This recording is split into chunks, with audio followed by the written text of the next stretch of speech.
Hi there, Jesse Dickens here, president of... You need to put your hood on. I don't need to put my hood on. No, Aren't you happy you put your hood on?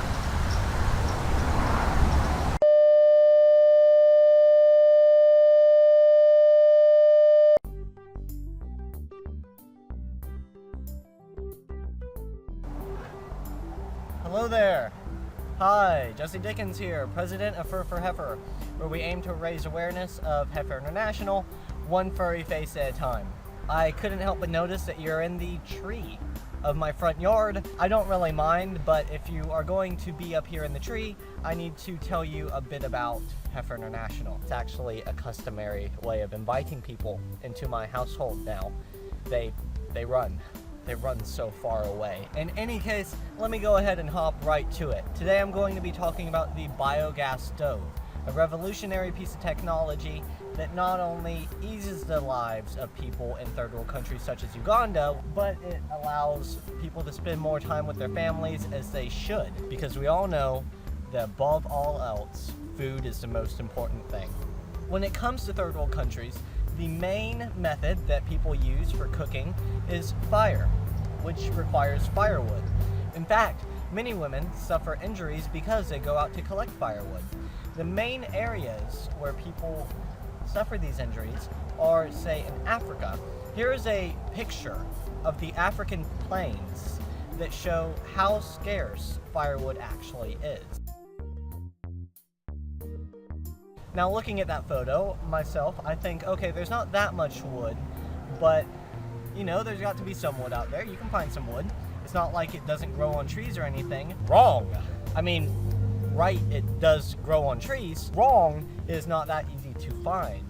Many women actually have to go out of the borders of their camps or refugee camps or territories in search of firewood, which leads to them being attacked by neighboring men in ways that include rape, murder, and enslavement into prostitution. Now, I don't know about you, but the idea of my mom having to go through any of those three things just because she went out to the grocery store to find something to get the stove going doesn't really sit well with me. So, with the biogas stove, all you need to do is actually go out to one of your many livestock, or even just one livestock, like say a heifer or a cow, hence the name, Heifer International.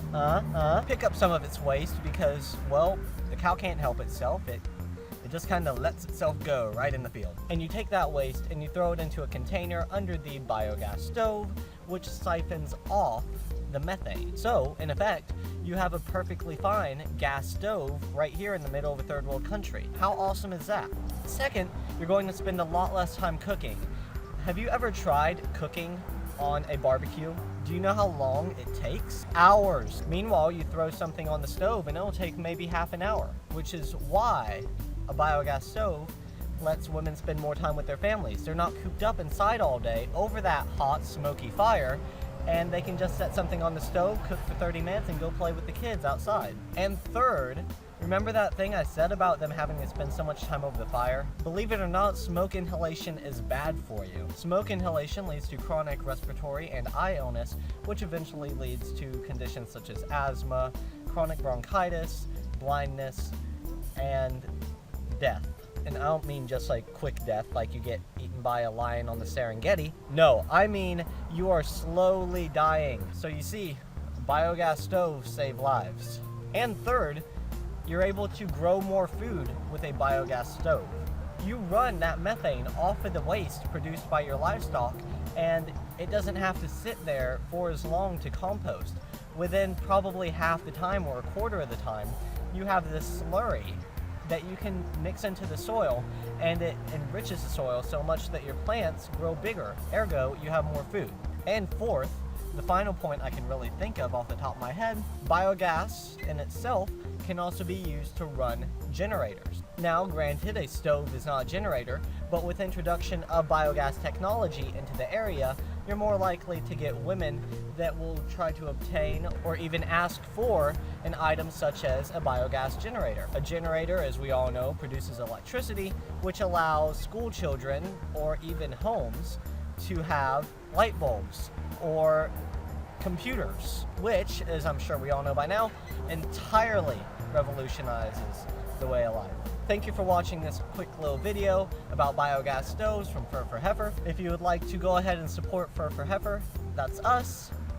You can go ahead and drop a like or leave a comment in the section below, or like us on Facebook. That would be a great help. Let people know what we're doing. We are doing this for graduation after all, not to mention stopping poverty and world hunger. And if you really want to help us out, you can hop over to actually the Big Kahuna's main page, Heifer International, heifer.org. They have a Facebook page, they have a YouTube page, and they even have a Twitter feed. Pretty sure they have a Tumblr.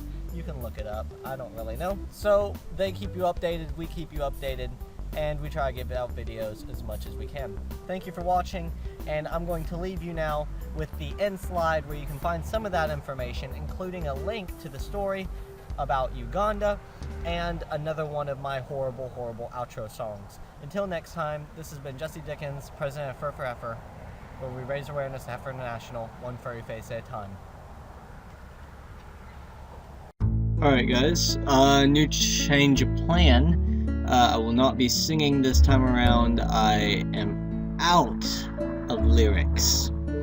So, for the time being, I'll just tell you to go ahead and listen to Video Me from a few seconds ago, and check out some of the videos we have on the left here, some of the links we have on the right, and you can find some more stuff down in the description. So, thank you for watching. Till next time. I'm going to descend out of the frame.